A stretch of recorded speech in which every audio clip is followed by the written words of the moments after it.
হরে Krishna friend, আমি এসেছি আমার ছাদে, আমার নিজের তৈরি করা বাগান, যে বাগানে প্রচুর ফুল ফুটেছে। চলুন তাহলে দেখাই আপনাদের। এটা একটা গাছ, এই গাছটা ফুল ছিল, এই ফুলটা তোলা হয়ে গেছে। এখানে একটা কাগজ ফুল মোটামুটি বেশ ভালোভাবে ঝাঁক হয়ে তৈরি হয়েছে। এইটা এখানেও আছে ক্যাকটাস। এই প্রতিদিনকার কাজ সকালবেলা উঠে একবার করে জল দেওয়া, না হলে এখন যা গরম পড়েছে, এই গরমে তো গাছের অবস্থা এমনিতেই খারাপ হয়ে যাবে।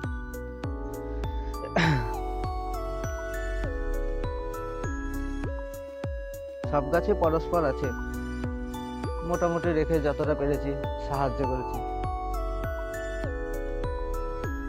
যতটা পাচ্ছি ততটা হেল্প করছি, এর থেকে বেশি আর পারবো না।